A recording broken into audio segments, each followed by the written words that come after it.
Pessoal, não sei se isso acontece na casa de vocês, mas aqui é o pé do fogão que está todo enferrujado. Na disciplina de corrosão a gente estuda esse mecanismo que nós chamamos de corrosão e a gente estuda que não é um processo exclusivo de materiais metálicos.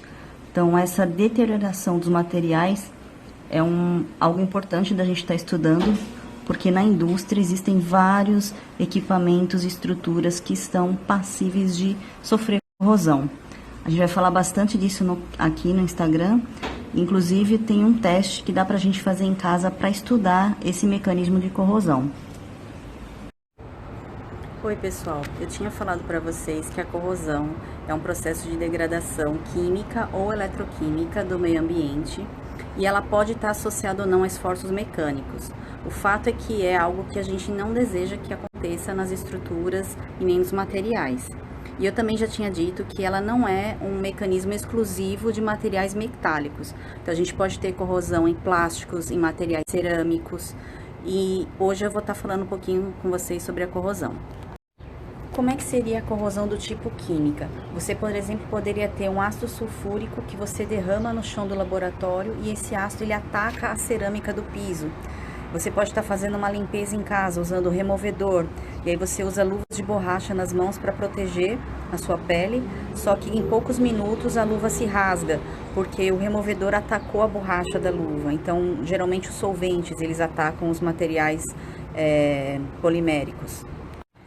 Um exemplo da corrosão do tipo eletroquímica é a que acontece nos materiais metálicos, onde estão envolvidas reações de oxirredução ou simplesmente reações redox, em que uma espécie ela vai perder elétrons, ela vai sofrer oxidação e uma outra espécie química vai sofrer uma redução, ou seja, ela vai receber elétrons. Aí nesse mecanismo, a substância que sofre oxidação é a que está apresentando a corrosão. Então é muito comum a gente fazer práticas de laboratório para estudar esse mecanismo de oxirredução. E quando a gente está falando de corrosão eletroquímica, a gente não pode deixar de estudar as pilhas, né, que dentro de uma pilha está ocorrendo um processo eletroquímico. Então você geralmente vai ter uma pilha como essa daqui, uma pilha alcalina, né, porque ela tem uma pasta de base úmida. E aí você tem dois metais presentes nessa pilha, o zinco e o manganês. Então o zinco vai sofrer oxidação e o manganês vai sofrer redução. Então é um processo que a gente costuma estudar também em corrosão, né, pilhas e baterias. Bom, já que a gente está falando de pilha, a gente também lembra da questão ambiental, né? Então vamos fazer um paralelo. A gente não pode estar descartando a pilha no lixo comum. A gente tem que estar sempre pensando em poder reaproveitar, reciclar essa pilha. O problema das pilhas é que elas podem conter metais pesados, como por exemplo o mercúrio. E o mercúrio ele contamina o meio ambiente e também pode fazer mal à saúde das pessoas.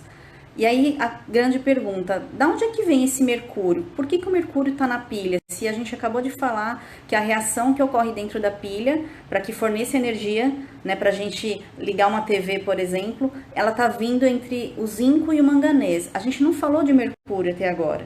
Então, por que o mercúrio estaria presente numa pilha?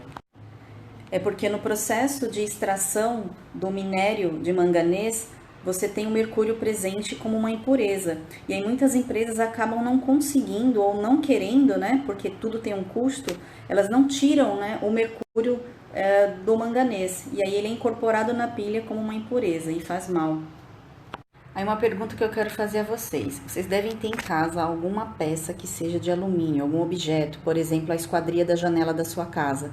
Por que ela não enferruja, né? Esse é o termo coloquial, mas por que ela não apresenta corrosão?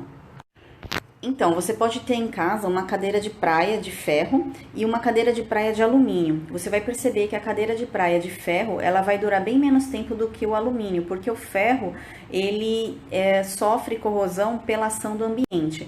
No ambiente você vai ter o oxigênio do ar, que funciona então como agente oxidante, e a água, né, não necessariamente porque você mergulha a cadeira na água, mas a umidade que está presente no ar e regiões de praia, como, né, o litoral pernambucano, a umidade presente, ela vai funcionar como um eletrólito, ou seja, uma substância que conduz corrente elétrica. Então, eu tendo água e tendo oxigênio, eu vou ter um processo de corrosão no ferro. No alumínio, a presença de água e de oxigênio também vai causar corrosão. Então, não é que o alumínio não apresenta corrosão, só que nesse processo corrosivo é formado um óxido, o óxido de alumínio.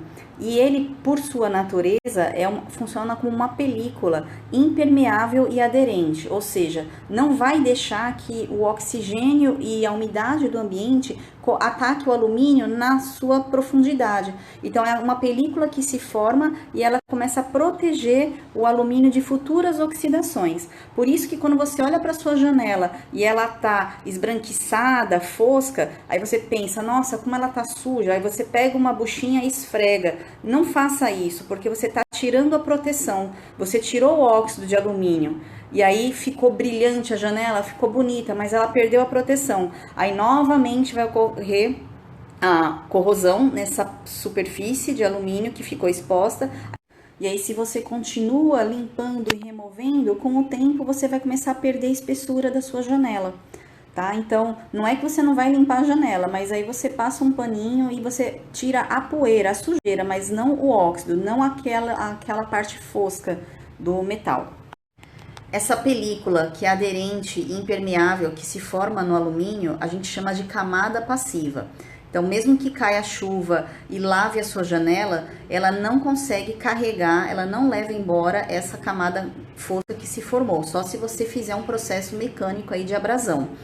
Já no ferro, que você tem, por exemplo, na sua máquina de lavar, ou no fogão, né, que é aço, né? Então, a gente traduz aço como ferro, que é o componente principal. Já não tem essa formação de camada passiva, por isso que a ferrugem ela começa a se propagar pela lataria, pela carcaça do seu eletrodoméstico aí na sua casa.